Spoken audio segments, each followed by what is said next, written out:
ถึงดิซี่แอร์หน้าปากซอยมาถึงไม่ใช่หน้าปากซอยสิที่เซ็นทรัลมาโอ้โห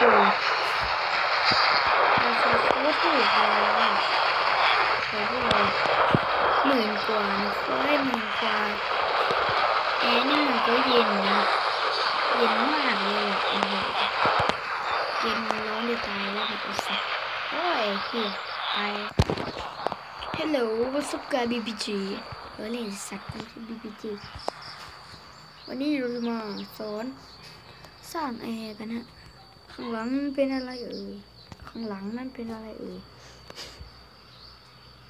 นี่เป็นบ้านที่เรา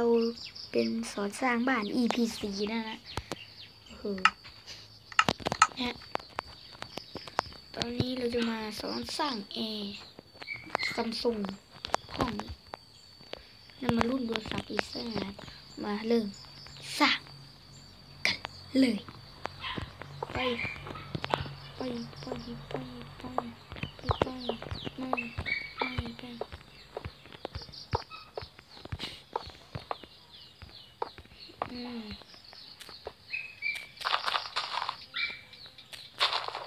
เฮีย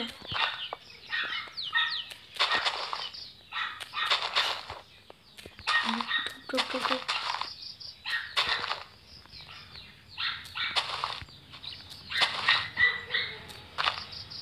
เฮีย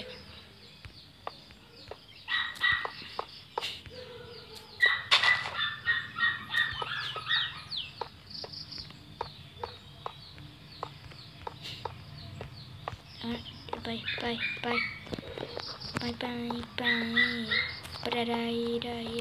ได้นี่นะแล้วก็ใส่กระจกไปได้เลยจะใส่อะไรก็ได้แต่ผมใส่กระจกมันค่อนข้างสวยนะเสียงจะกิ่มก็จิ้งจกนะเสียงจิ้งจกนะ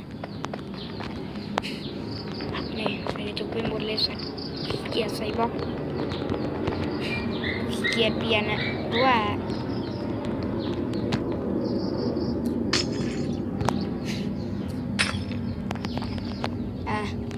สวยแดงต่อไปมันบล็อกอะไรก็ได้มานะฮะวางอย่างนี้ใจเปล่าบล็อกอย่างนี้บล็อกอะไรก็ได้นะผมชอบสีน้ำเงินกับสีเขียวนะสีเขียวสีน้ำเงินสวยกว่าสีน้ำเงินนะเพราะกูชอบสีเขียวชอบสีน้ำเงินเป็นอันดับหนึ่งแล้วใช่ไหม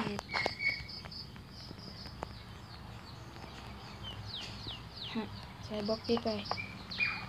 เดี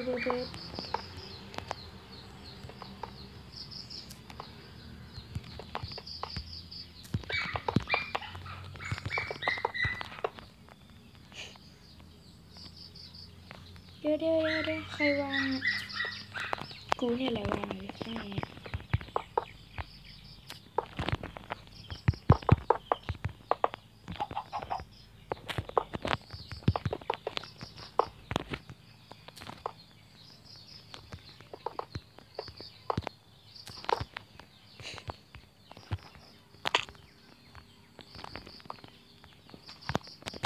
หล่นใส่เฮียนี่ทักนั้นเรือ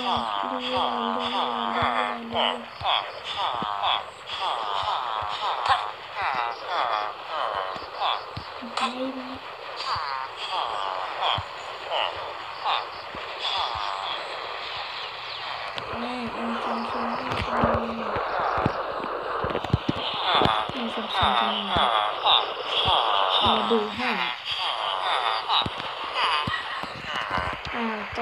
ตอนกลางคืนเนี่ยเราตัดคลิปไปตอนเช้านะตอนนี้ก็เป็นตอนเช้านะเดี๋ยวลองมาต่อ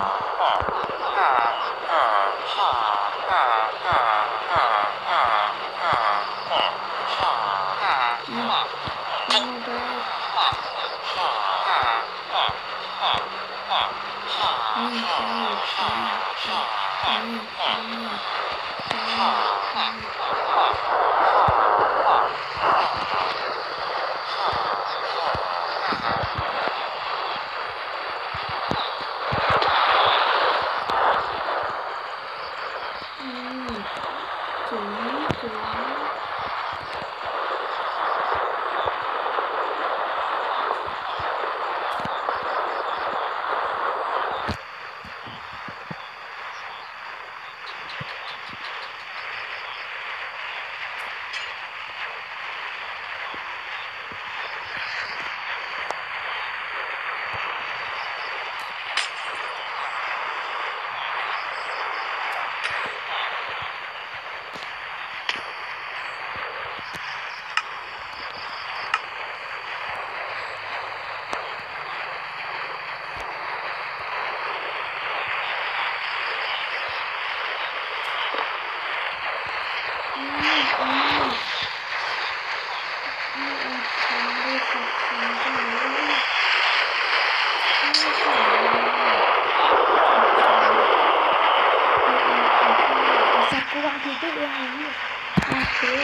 เก่งเจ๋งไปเลยเจ๋งไปเลยเจ๋งไปเลย